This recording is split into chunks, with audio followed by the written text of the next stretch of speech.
6 o'clock, ladies and gentlemen, is the time on the Irv Homer Show, and it is Friday, September the 5th, 2008.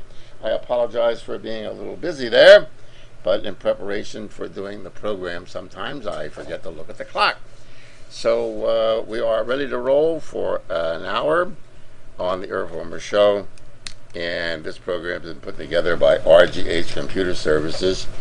For all your computer needs, hacking, if you have problems with people getting into your computer system and you have a security problem, RGH Computer Services are well equipped to handle any of the problems that may develop in your system.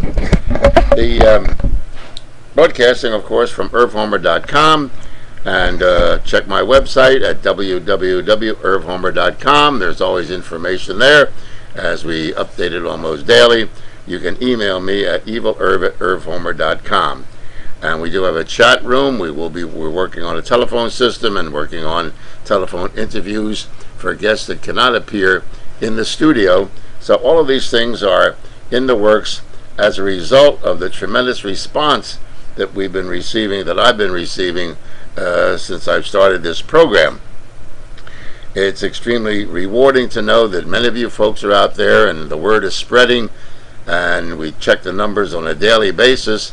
And they just keep, in fact, this week they've doubled last week. And so I suppose since the convention are over now and that Labor Day has passed, we're getting down to business on the election, which will be taking place, of course, November the 4th. Tonight's going to be a little different. If you noticed, I've reinstituted my original theme song, The Stripper, that I used to introduce the program March the 17th of 1975 on WWDB. I like the song. It's a stirring song. It's by David Rose. There are no lyrics to it that we have. So that will be the new theme song of the Irv Homer Show, and you can get your exercise while listening to the theme song.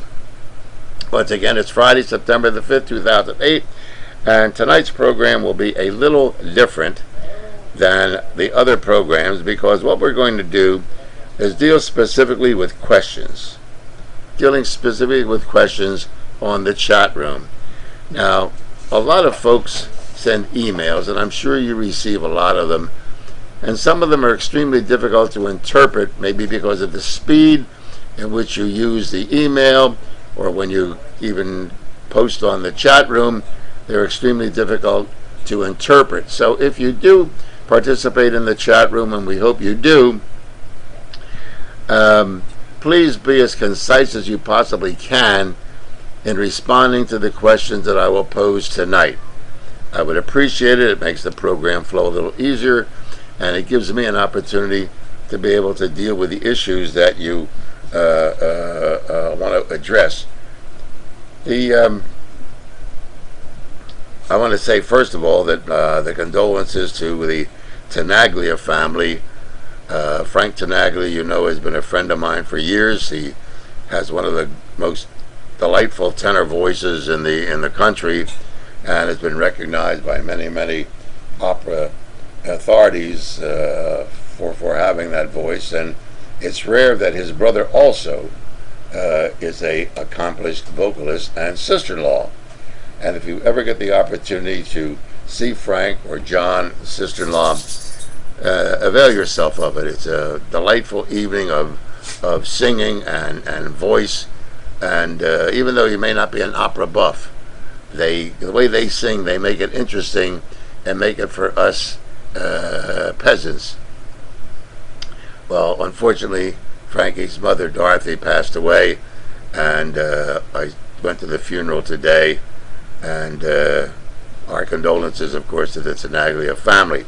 Also, today is the birthday of a very dear friend of mine, Hal Dorshaw, who is, what did I see, Hal? He was 39, 40. Well, I don't know how old you are, Hal, but happy birthday to you anyway. I'm not going to mention how old he is, because he's going to lie about his age anyway. So that being the opening of the Irv Homer Show, I want to pose this question to you, and I have 4 questions that we will deal with tonight. So get on board, be prepared to get on the chat room and answer the questions.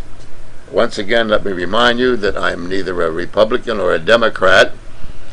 I tend toward the libertarian philosophy and ideology. I believe the Constitution in the literal translation of what it means. I don't read the Constitution and the Bill of Rights and then have someone say to me, well, that isn't what it means. Because, folks, if that wasn't mean, why did they put it there? And so, it is none of your business who I vote for, and it is none of my business who you vote for. But you can speak and advocate the position of the Democrat, Republican, Libertarian Party, Green Party, Ralph Nader's party, whoever you care to, and it's perfectly all right with me. Well, the question that I pose right now, the first question of tonight's program, is now that you've viewed either all of the Democrat convention or all of the Republican convention and have reviewed and scrutinized the candidates on the top of the ticket, that is, of course, Sarah Palin and John McCain of the Republican Party, and Barack Obama and Joe Biden of the Democrat Party. In watching the conventions and listening to the speeches of those people who support both candidates, has it changed your mind any? Has it changed your mind for those of you who may be on the fence? Because the fence sitters are the ones who probably will determine who the President of the United States will be. It is that undecided vote, or the swing vote from one political party to another, that will determine who the winner of the election will be. I also, and I'm waiting for someone on radio or television or someone to say that the ultimate winner of this election is going to be the amount of people that will turn out to vote for either party, whether it be Democrat or Republican. If those bodies are not in the voting booth, then that party is not going to win. And I don't care whether it's the best candidate or the worst candidate or your candidate. What I do hear is a lot of folks telling me in private, Irv, I'm not going to vote this year. I'm not going to vote. I can't vote for anyone. I'm staying home. So if that's your opinion, I would like to hear you on the chat room and get on board and answer the question, if you will. Has the viewing of the two political conventions changed your mind, or has it reinforced your belief of your particular candidate, Republican or Democrat or Libertarian? And I would like to know, just as a cross-section of the viewers of the Irv Homer Show, how do you feel about it? And has it changed your mind any? The next question that people ask me, and my response has been this, and I would like to know yours. Of course, there's been a lot of, I guess you would call it, the magazines that you see in the supermarket, and the ones that you subscribe to, and the ones people read, and the blogs and so forth. And even Barack Obama said that children are not fair game for the condition of Bristol Palin, the unmarried daughter of the vice presidential candidate on the Republican Party, that she is pregnant and she's not married, and of course she's supposed to get married. When, I don't know. But they did some research from nonpartisan, and of course many of you folks will say, well, it was partisan research. There are approximately, and the teenage birth rate in America has gone down from the 70s, but there has been an increase in the last 5 years on teenage pregnancies, unmarried teens. The figure was absolutely mind-boggling to me. Approximately 470,000 unmarried teenagers become pregnant in the United States. Now, of course, they don't do this. They didn't do the study on whether they eventually get married, whether these children are raised by the teenager, raised by the mother, raised by the grandmother. But folks, that's a staggering amount in a country that professes to be a moral country.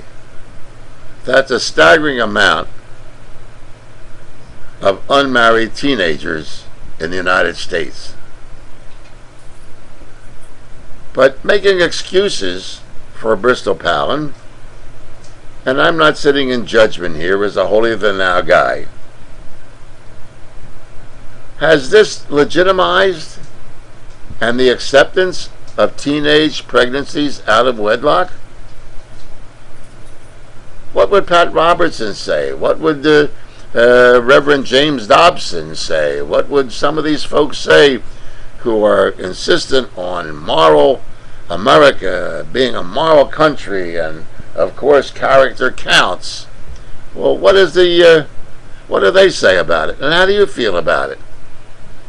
Have you condemned teenagers who become pregnant up until the time that the vice presidential candidate on the Republican ticket is now the mother of a pregnant teenager out of wedlock? And they did some research into the state of Alaska under the governorship of Sarah Palin, the vice presidential candidate of the Republican Party. She was opposed to any teaching of sex education in the public schools in Alaska. Although after some lawsuits, she did permit some type of counseling in the public school system only because of public pressure. But she spent taxpayers' money in the state of Alaska as governor on abstinence only as part of the school curriculum.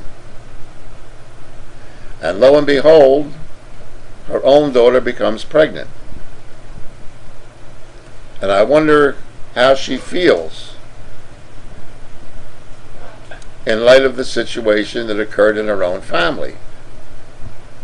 And I'm trying to be as delicate as possible in this situation, because I'm sure many of you or know or in your own family or yourself are either the mother of a teenage young lady who became pregnant or the father and mother of a son who impregnated a young lady. Now, I remember years ago, and I don't know what the situation is today, but you could sue, and if the person was an FOB, it was called an FOB charge. That was the father of baby charge. And you could actually go into court. This was before DNA to even prove whether or not it was whose baby it was. But you could go into court and sue for the support by the father of the baby for child support, until they were 18 years of age. And of course, many lawsuits popped up saying, well, I'm not the father, she was promiscuous, etc. and so forth, and there was no way to prove who was the father of the baby. However, the Maury Povich show, if you watch it with any regularity, and I'm a dial flipper, I watch all the shows, Jerry Springer, all of them. I want to see what's going on. Mentioned last Wednesday night, I want to see what's going on. That Maury Povich has made a career out of bringing these young women on and giving DNA tests and having a picture of the baby and then having a picture of the so-called father, and then they have the mystery envelope and the envelope, and he says, you are not the father of the baby. And the young lady cries on the Maury Povich show, and the guy goes, I told you so. So in light of this, how does the moral majority of the Republican Party feel? And has it changed your mind about teenage pregnancies? When the very governor of the state, the former governor of the state, believed that abstinence only was the way to go. Our chat room is open for your response to the two questions. One, has the convention changed you in any way? And number two, how do you feel about unmarried teenage pregnancies? Has it changed your mind? Has it made you look at teenagers who become pregnant in a different light? Now, I don't think that's too difficult a question to respond to. Over the years in my growing up, I've had sympathy and have worked diligently to help teenagers who were pregnant. I also worked many, many times. In fact, right on the wall here is a big plaque for my efforts working in the Southeastern chapter of the Right to Life. And in the beginning, when we started the Right to Life movement in the southeastern part of Pennsylvania, there were no facilities to take care of the baby. Now the Right to Life movement in Pennsylvania does have counseling, does have financial support, does have adoption services, does have counseling for these women, and provides a lot of services that in the beginning of the Right to Life movement they didn't have. So I would like to know from you, ladies and gentlemen, on our chat room, has the unmarried pregnant teenager of the vice presidential candidate of the Republic, has that changed your mind a little bit about teenage pregnancy and your opinion of the conventions? Those are the questions that I pose to you tonight. Another question that I pose, I heard some startling statements from the vice presidential candidate on the Republican side, Sarah Palin, and she accused Barack Obama, although I researched and I don't think he ever said it, that the non-combatant terrorists, imagine giving them the right to have their rights read to them. And they applauded. And I know the emotion runs high for the non-combatants who are terrorists. And the first emotion is, well, let's kill them. But the United States Supreme Court, which is basically a conservative court, in the review of the Guantanamo Bay incarcerations of non-combatants, said that A, they are entitled to have their rights read, and B, to have legal counsel. Now, is this going to happen if she becomes the pit bull? If the Republican Party wins, that the rights of having your rights read to you could be extrapolated into street crime? The thing that frightened me of both the Democrat and the Republican convention, it looked like mob rule at these things. They were complaining about the demonstrators outside both the Democrat and the Republican convention, but for some reason or other, it looked like there was mob rule in the conventions on both floors. Let's answer Bill. Bill is on our chat room, and Bill says, the answer to one of my questions, Bill from the chat room says, I have not changed my mind. The conventions were a joke. So how do you feel? Do you agree with Bill? Were the conventions a joke? Was it just a display? We knew who the candidates were, both on the Democrat side and on the Republican side. What was the purpose of the conventions? For you young folks, that is not the way political conventions used to be held. They were not held that way. The selection of the candidates for the political parties were that night, during the convention, the last night, and sometimes they had roll call votes over and over and over and over again. I think Buchanan was after close to 100 roll call votes. The convention just kept going on and on. They just couldn't get a majority. So it's an interesting comment that she made, and rather frightening. She also said that victory is ours in Iraq and Afghanistan. I read a report by General Petraeus in today's paper, 2 days after she spoke, advising President Bush not to withdraw 17,000 troops, not to be in a rush.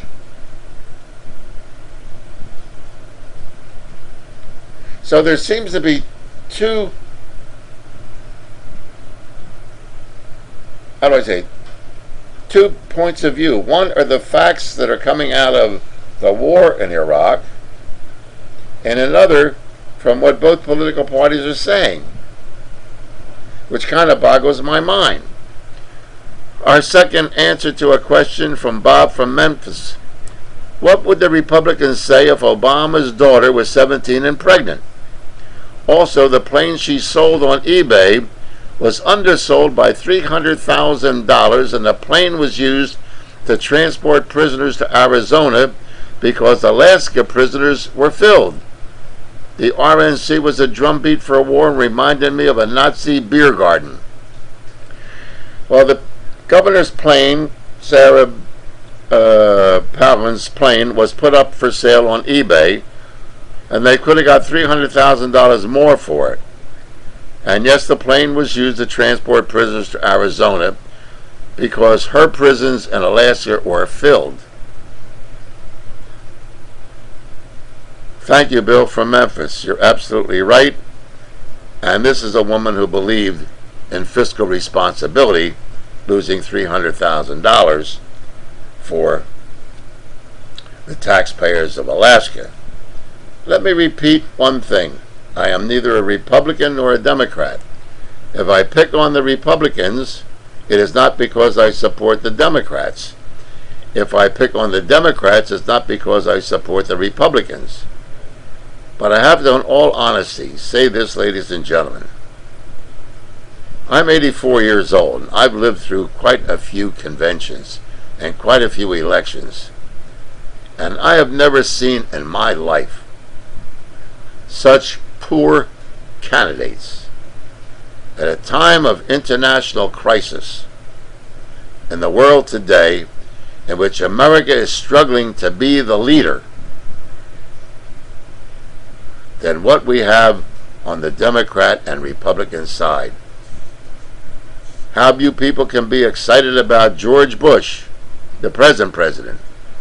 How you can be excited about Sarah Palin, or be excited about John McCain, or Barack Obama, or Joe Biden. I don't know. I don't know. The enthusiasm of a Ronald Reagan, the enthusiasm of after Reagan there was nobody. I wasn't enthused about Kerry. I certainly wasn't enthused about Gore. I was not enthused about George Bush, the present president. And so I don't understand this euphoric applause of these political candidates that are going to run our country. I've mentioned many, many times that I listen to a lot of shortwave radio. And I have to tell you, ladies and gentlemen, you may consider me to be anti-American, may consider me to be anti-this, but I have to speak my mind. The rest of the world, by shortwave, not Americans that broadcast on shortwave radio, but I mean commentators from mostly state-run radio stations.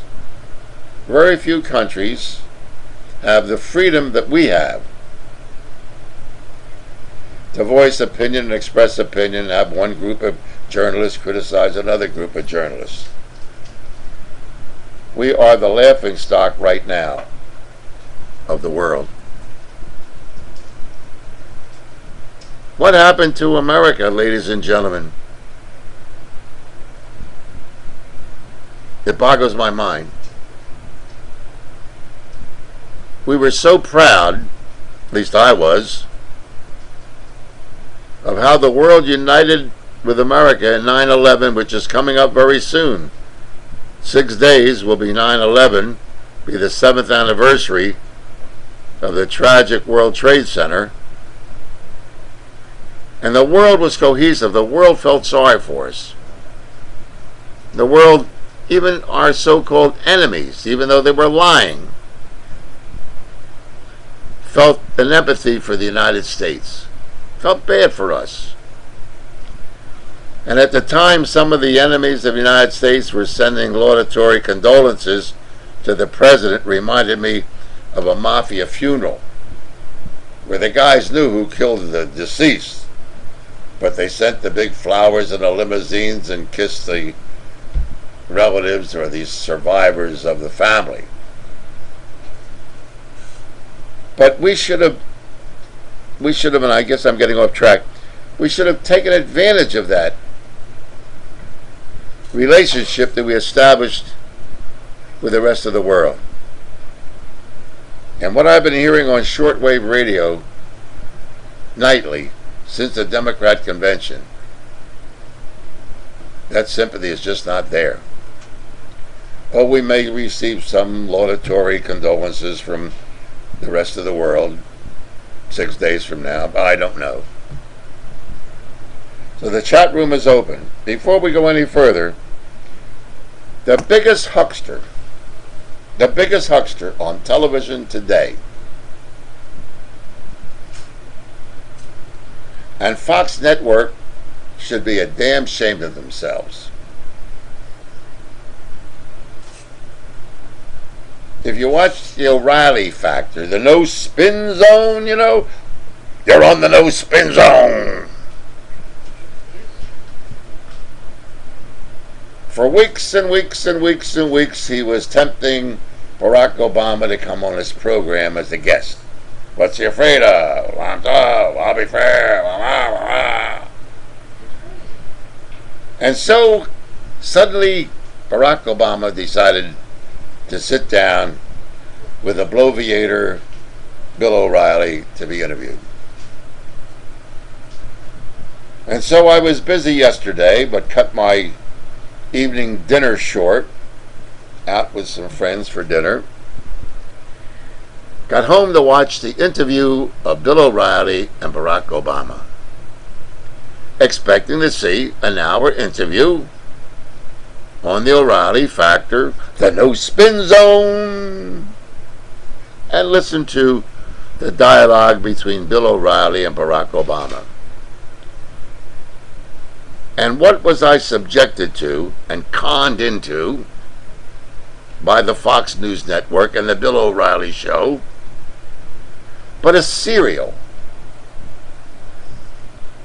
A serial? Is it out of desperation that O'Reilly's ratings are not as big as he claims to be?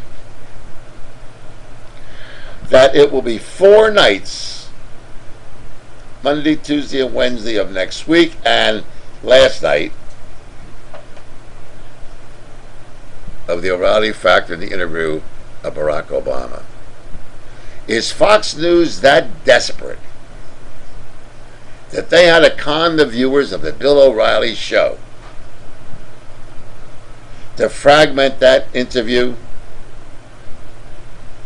Are you that much of a hustler, O'Reilly, and you have the nerve to criticize other people in the media when you have turned out to be the biggest huckster in broadcasting without knowing, you're letting your listeners and your viewers know that it was going to be 4 installments of the interview with Barack Obama? No, you led them to believe that it was going to be an hour interview.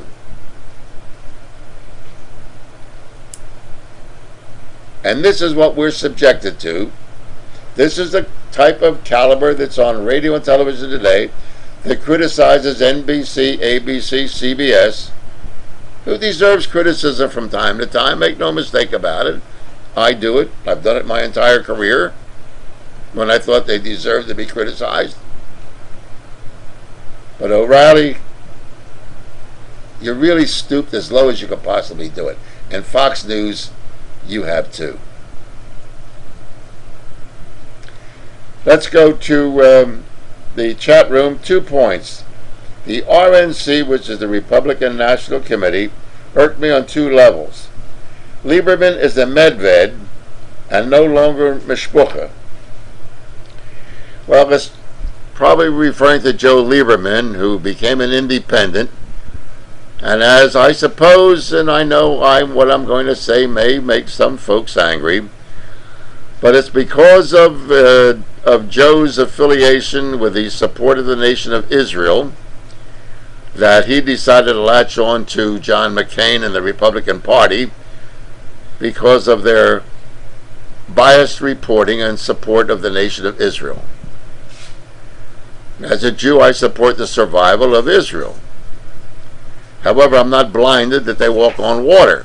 The nation of Israel commits many crimes, one of which I'll mention later in the program. But Medved is a self-hating Jew.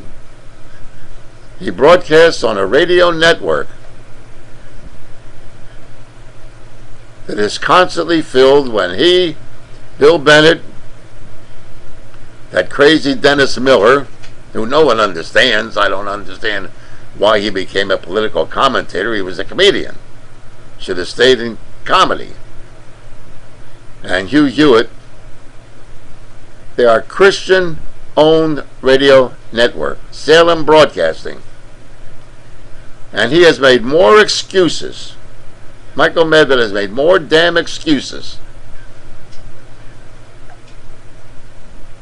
for the anti-Semitism that has been portrayed sometimes on that network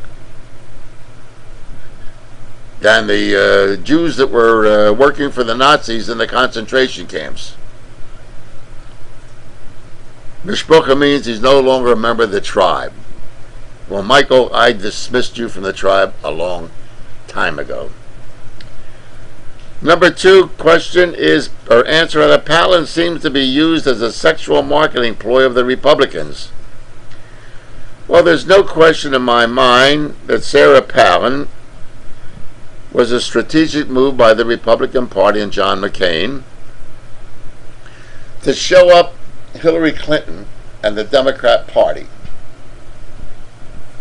saying, well, the liberal Democrat Party, who should have really picked Hillary Clinton as the vice presidential candidate,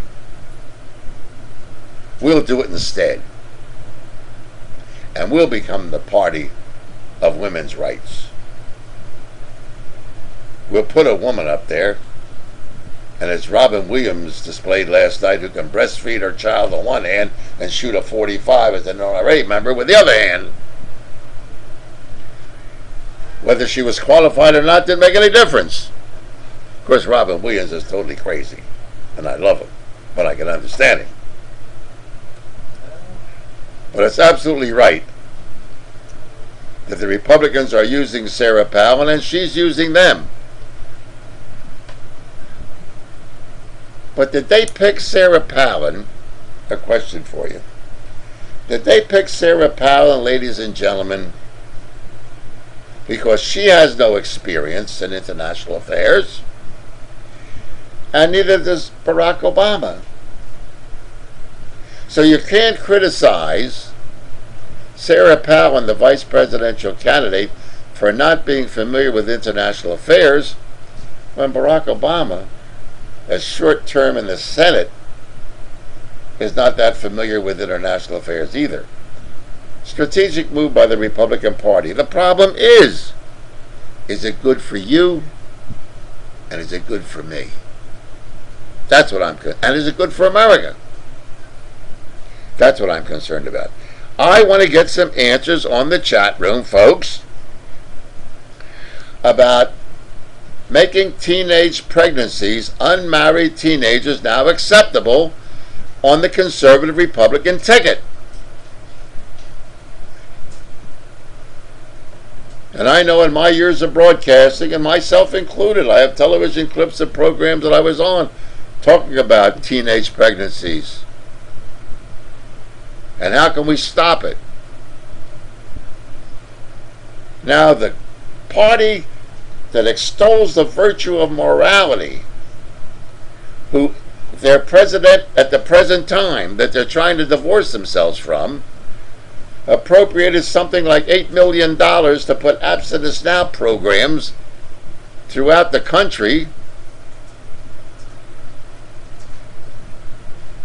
Now suddenly teenage pregnancies, unwedded teenagers, are an accepted part of American society. How do you moral Republicans feel about that? And you moral Democrats? As a result of this selection, have we now legitimized teen-age unmarried pregnant women? 750,000 in the United States in the year 2007. Now a teenager gets pregnant. Well, listen, Mommy and Daddy, the vice presidential candidate on the Republican ticket got a pregnant daughter out of wedlock. What's the big deal? And you want to know something? These young unmarried teenagers will be absolutely right. Will be absolutely right. One other thing I want to throw into the mix here, and then we will get back to the chat room. Questions available? Just send them in and we'll read them and answer them to the best of our ability.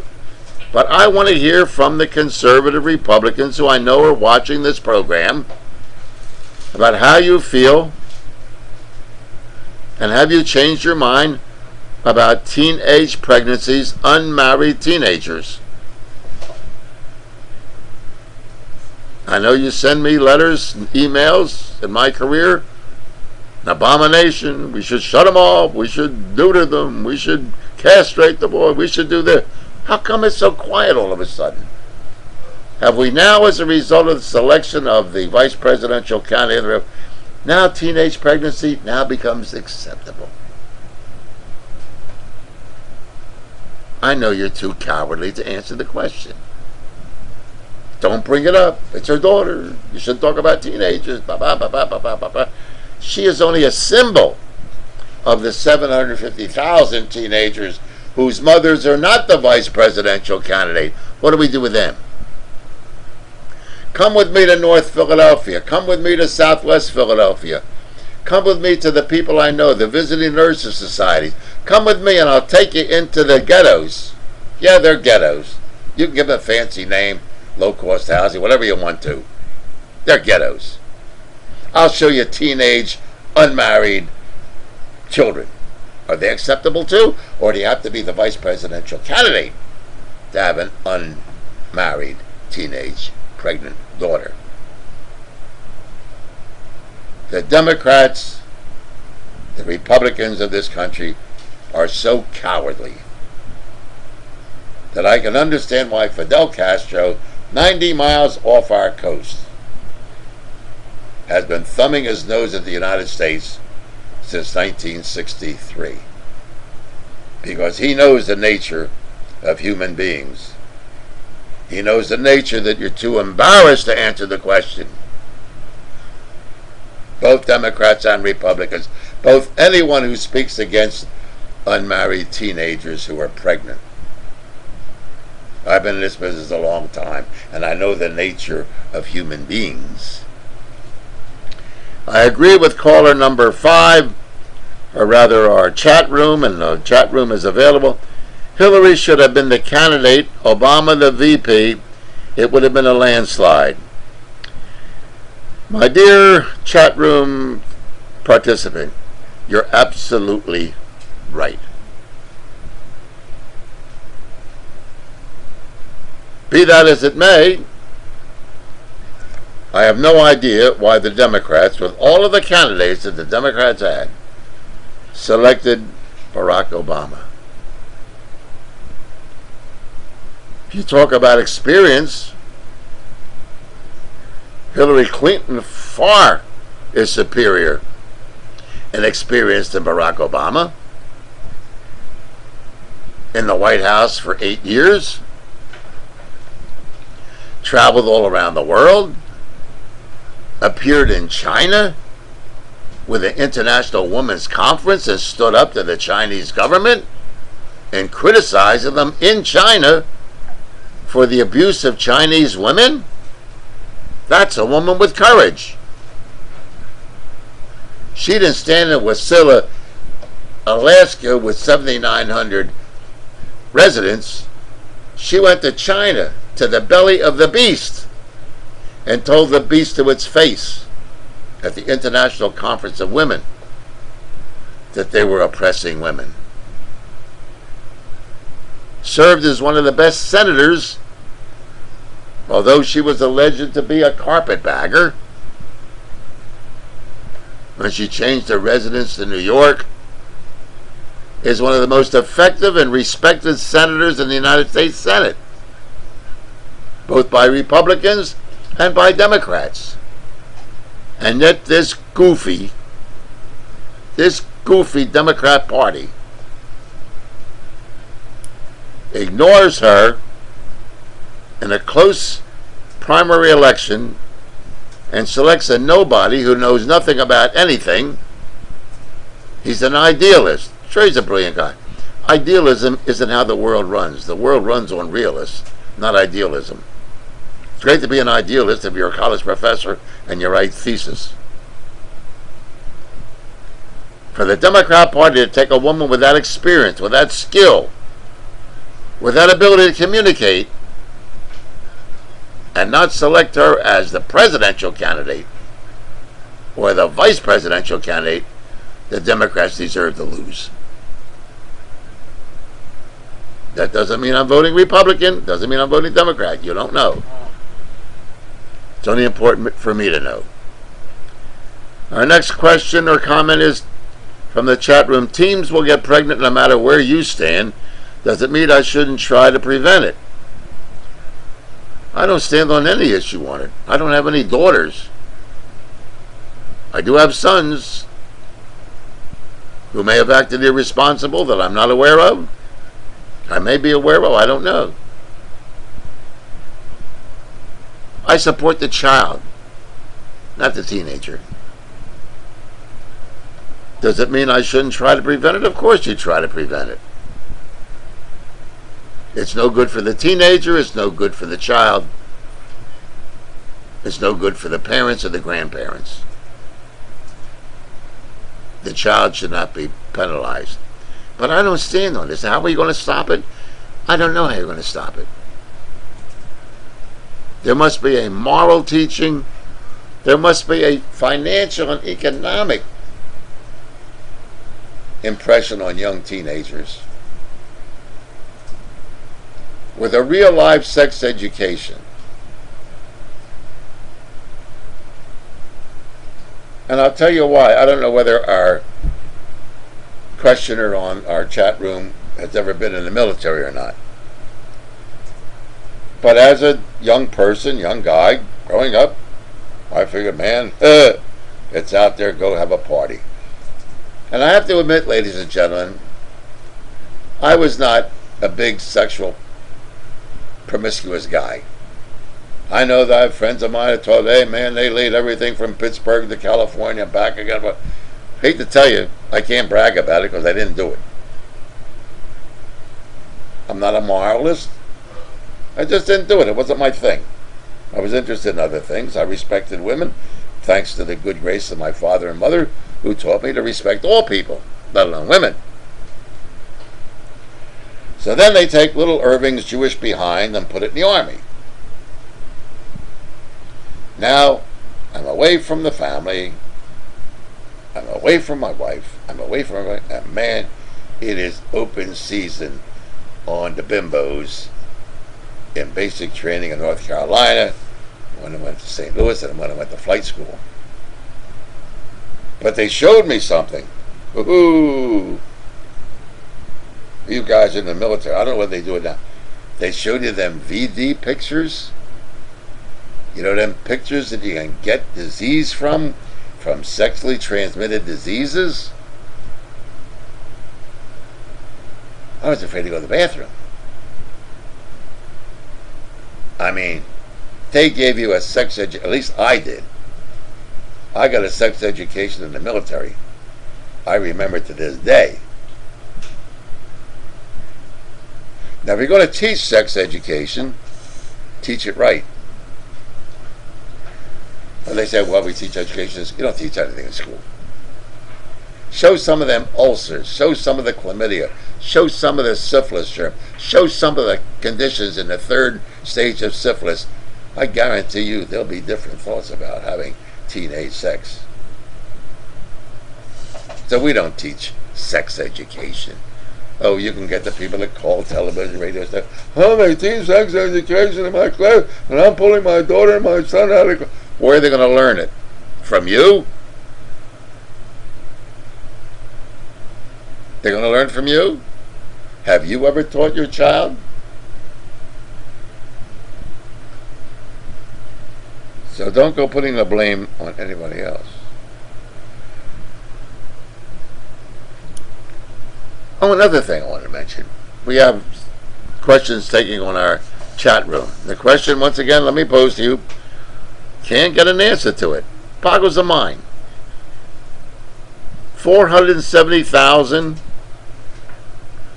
teenage pregnancies last year in the United States, unmarried teenagers.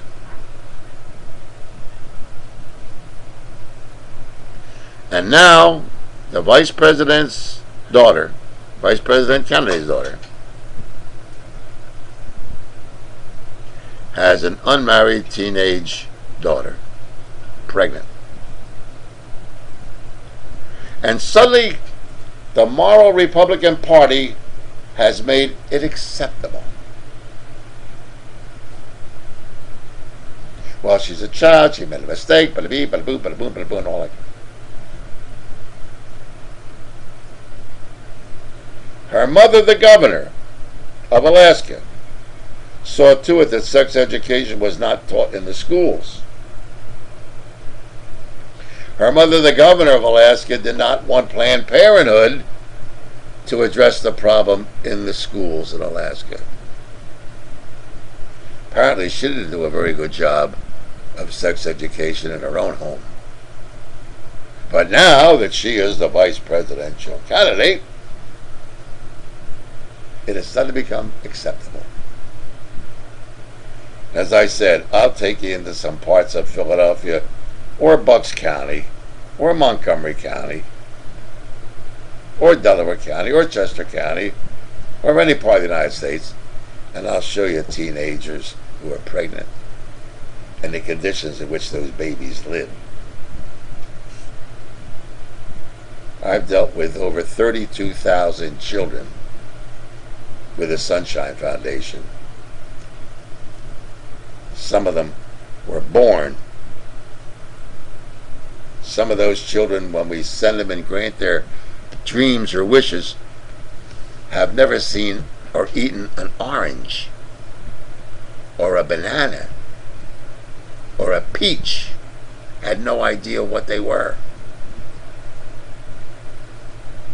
Living in the dregs, on the bowels of our major cities, with drug-addicted teenager mothers and fathers, whoever the father may be, teenage pregnancy children born of drug addicts, and the child is born as a drug addict.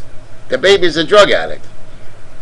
Also, if the mother's an alcoholic, they have alcohol fetal syndrome. The baby is born an alcoholic. And this is what we spend our tax dollars on, taking care of those babies. And you criticize them and say, oh, it's awful. But you don't want to hear that. You don't want to go there. You don't want to go to the hospitals and see those kind of kids. Because they're the dregs. They're unmarried teenagers. But now we have Bristol Palin. Nice, smiley kid. The boyfriend sitting next to her. She's holding her little brother. And all's right with the world. Well, come with me, ladies and gentlemen. I'll show you some of these children. There is a child that I knew of about 10 years ago in one of our hospitals in the country. I visited there. It costs $1 million a year to keep that child alive. $1 million. Born of a 13-year-old teenager. There were petitions to stop the life support system on that child. There were those who wanted to adopt that child as long as the state would pay for the medical care of that child. That child never came out of the hospital. These people, the humanity that was displayed and the compassion was displayed was unbelievable. It was $1 million a year to keep that child alive. And of course, there was the other side. She shouldn't have had the baby. The baby should have died. Take the life support away from that child. Is that child any less acceptable in your moral mind than the child that would be born out of wedlock of the vice presidential candidate? That's the question. Folks, you ain't seen nothing. I've been blessed in my life, in the career that I ended up in, the broadcasting career, to see things that some of you will never see or never imagine in your life. It's the other side of humanity. You want to see syphilitic eyes? Show them to the teenagers. You want to see what syphilis can do to your genitals? You want to see what chlamydia can do? You want to see what herpes can do?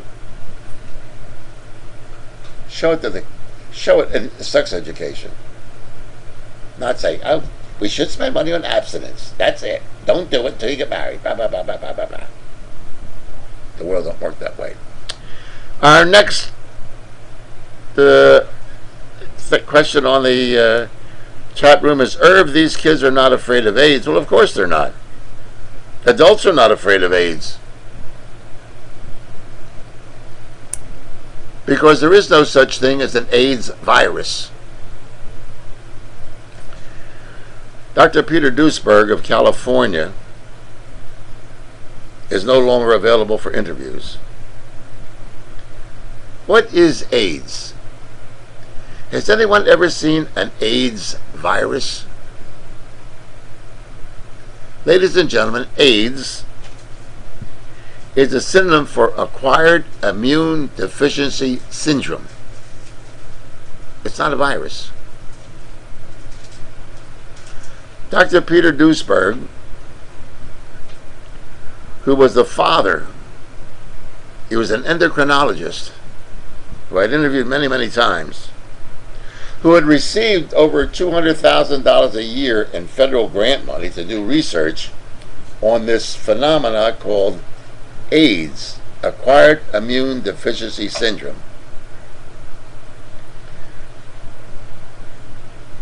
And what he discovered, I will go into maybe in a future program when I get my notes out. There is no such thing as an AIDS virus.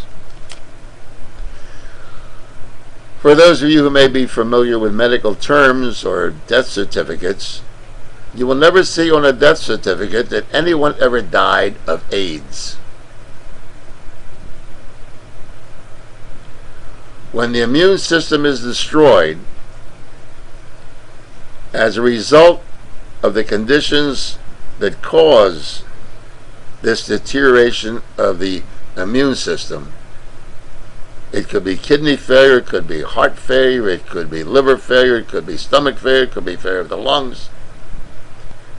The body has an immune system to fight off every kind of disease under the sun.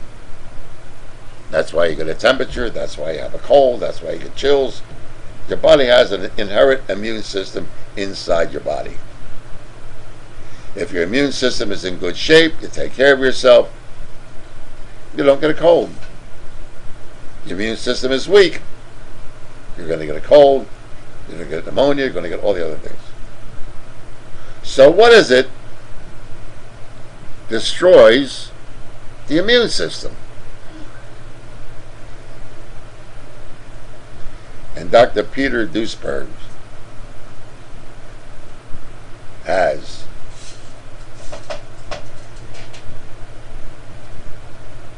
did papers on it, did releases, did interviews. And a result of the destruction of the AIDS virus which didn't exist.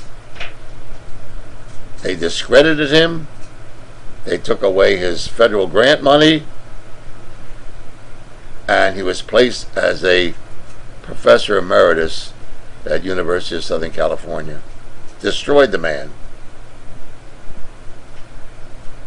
Dr. Lorraine Day, who was the chief orthopedic surgeon at Los Angeles General Hospital, had met with Dr. Duesberg, since she was responsible for all of the folks coming into the emergency room at Los Angeles General Hospital, where the blood was flying all over as they did orthopedic surgery. I mean, guy comes in from an automobile accident, his leg is torn up, they had to saw it.